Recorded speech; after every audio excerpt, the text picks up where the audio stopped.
ಕುರ್ಚಿಗಾಗಿ ತೀವ್ರಗೊಳ್ತಾ ಇದೆ ಸಿದ್ದರಾಮಯ್ಯ ಡಿಕೆಶಿ ನಡುವೆ ನಡೀತಾ ಇರುವಂತಹ ಶೀತಲ ಸಮರ. ಗೊಂದಲ ಇಲ್ಲ ಎನ್ನುತ್ತಲೇ ಇಬ್ಬರಿಂದ ಸೈಲೆಂಟ್ ತಂತ್ರ ಪ್ರತಿತಂತ್ರ ಹೆಣೆಯುವಂತ ಕೆಲಸವನ್ನ ಉಭಯ ನಾಯಕರು ಮಾಡ್ತಾ ಇದ್ದಾರೆ.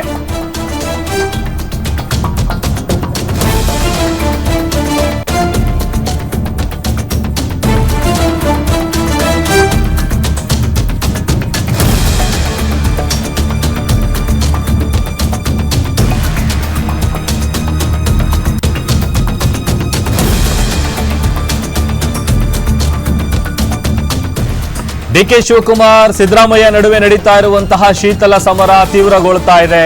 ಗೊಂದಲ ಇಲ್ಲ ಎನ್ನುತ್ತಲೇ ಇಬ್ಬರಿಂದ ಸೈಲೆಂಟ್ ತಂತ್ರಗಳು ನಡೀತಾ ಇದೆ. ಅತ್ತ ಡೆಲ್ಲಿಯಲ್ಲಿ ಡಿಕೆ ಶಿವಕುಮಾರ್, ಕಾವೇರಿಯಲ್ಲಿ ಸಿದ್ದರಾಮಯ್ಯ. ಡೆಲ್ಲಿಯಲ್ಲಿ ಹೈಕಮಾಂಡ್ ಭೇಟಿಗೆ ಡಿಕೆ ಶಿವಕುಮಾರ್ ಅವರು ಶತಪ್ರಯತ್ನ ಪಡ್ತಾ ಇದ್ದಾರೆ. ಇತ್ತ ಕಾವೇರಿಯಲ್ಲಿ ಶಾಸಕರ ಜೊತೆಗೆ ಸಿದ್ದು ರಣತಂತ್ರ ರೂಪಿಸ್ತಾ ಇದ್ದಾರೆ. ಅನುದಾನ ಕೇಳಲು ಬಂದ ಶಾಸಕರ ಜೊತೆಗೆ ಸಿಎಂ ಸಿದ್ದರಾಮಯ್ಯ ಮಾತುಕತೆ ನಡೆಸಿದ್ದಾರೆ. ಡಿಕೆ ಶಿವಕುಮಾರ್ ದೆಹಲಿ ಭೇಟಿ ಬೆಳವಣಿಗೆಗಳ ಬಗ್ಗೆಯೂ ಕೂಡ ಚರ್ಚೆ ನಡೀತಾ ಇದೆ ಅಂತ ಹೇಳಲಾಗ್ತಾ ಇದೆ.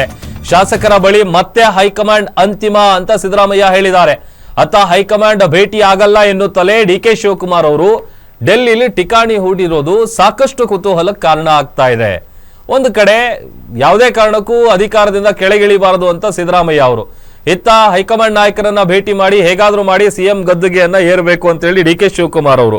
ಇಬ್ರು ಕೂಡ ಯಾವುದೇ ರೀತಿಯಾದಂತಹ ಗೊಂದಲ ಇಲ್ಲ, ಕಾಂಗ್ರೆಸ್ನಲ್ಲಿ ನಮ್ದು ಹೈಕಮಾಂಡ್ ಪಕ್ಷ, ಹೈಕಮಾಂಡ್ ಏನ್ ಹೇಳುತ್ತೆ ಅದೇ ಫೈನಲ್ ಸುಪ್ರೀಂ ಅಂತ ಹೇಳ್ಕೊಂಡೇನೆ ಇಬ್ರು ಕೂಡ ಸೈಲೆಂಟ್ ಆಗಿ ರಣತಂತ್ರವನ್ನ ರೂಪಿಸ್ತಾ ಇದ್ದಾರೆ.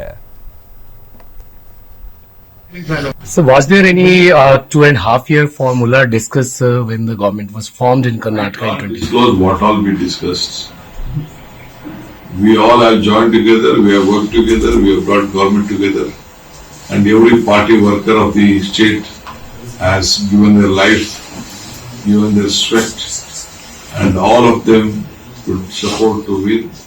And I am very grateful to the people of this Karnataka that they gave us a massive mandate, and whatever we had promised to them, we have delivered to them. We will continue to do so. And I'm very happy the government also gave me a very free hand. Myself and all the team, we all are to, as a team. It is not only DK Shivakumar or Siddaramaiah. All the legislators, candidates, the cadres, they have sacrificed a lot of things and they brought us to. So will you be meeting the party high commands, party? ಮತ್ತಷ್ಟು details ಕೊಡ್ತಾರೆ ನಮ್ಮ political bureau head Maruti Pavagada ದೂರವಾಣಿ ಸಂಪರ್ಕದಲ್ಲಿ join ಆಗಿದ್ದಾರೆ. ಮಾರುತಿ, ಒಂದ್ ಕಡೆ ಗೊಂದಲ ಇಲ್ಲ ಅಂತ ಹೇಳ್ಕೊಂಡೆ ಉಭಯ ನಾಯಕರು ಇಬ್ರು ಕೂಡ ಸೈಲೆಂಟ್ ಆಗಿ ಪ್ಲಾನ್ಗಳು, ತಂತ್ರಗಳು, ರಣತಂತ್ರಗಳೆಲ್ಲ ಹೆಣಿತಾ ಇದ್ದಾರೆ. ಏನ್ ಡೀಟೇಲ್ಸ್ ಸಿಗ್ತಾ ಇದೆ ರಾಜ್ಯ ಕಾಂಗ್ರೆಸ್ ನಲ್ಲಿ ಆಗ್ತಾ ಇರುವಂತಹ ಬೆಳವಣಿಗೆಗಳಿಗೆ ಸಂಬಂಧಪಟ್ಟಂತೆ? ಬಹಿರಂಗವಾಗಿ ನಮ್ಮ ನಡುವೆ ಯಾವುದೇ ಭಿನ್ನಾಭಿಪ್ರಾಯಗಳು ಇಲ್ಲ, ಗೊಂದಲಗಳು ಇಲ್ಲ, ಎಲ್ಲವೂ ಕೂಡ ಕೇವಲ ಮಾಧ್ಯಮಗಳಲ್ಲೇ ಇದೆ ಅನ್ನುವಂತಹ ಹೇಳಿಕೆಗಳನ್ನ ಸಿದ್ದರಾಮಯ್ಯ ಮತ್ತೆ ಡಿಕೆ ಶಿವಕುಮಾರ್ ಅವರು ಕೊಟ್ಟರು ಕೂಡ ಅದರಂತೆ ನಡ್ಕೊಳ್ಳೋದು ಅಷ್ಟು ಸುಲಭ ಆಗ್ತಿಲ್ಲ. ಹೀಗಾಗಿ ಸಿದ್ದರಾಮಯ್ಯ ಅವರು ಆ ಸ್ಥಾನವನ್ನ ಯಾವ ರೀತಿಯಾಗಿ ಉಳಿಸ್ಕೊಳ್ಬೇಕು ಅನ್ನುವಂತ ಒಂದು ಸರ್ಕಸ್ ಅನ್ನ ಮಾಡ್ತಾ ಇದಾರೋ ಅದೇ ರೀತಿ ಆ ಸ್ಥಾನವನ್ನ ಯಾವ ರೀತಿಯಾಗಿ ಪಡ್ಕೊಳ್ಬೇಕು ಅನ್ನುವಂತ ಒಂದು ಲೆಕ್ಕಾಚಾರವನ್ನ ಹಾಕೊಂಡು ತಮ್ಮ ಆಪ್ತರ ಜೊತೆ ದೆಹಲಿಯ ಹೈಕಮಾಂಡ್ ಅಂಗಳದಲ್ಲಿ ಕಳೆದ 2 ದಿನಗಳಿಂದಲೂ ಕೂಡ ಡಿಕೆ ಶಿವಕುಮಾರ್ ಅವರು ಠಿಕಾಣಿ ಹೂಡಿದ್ದಾರೆ.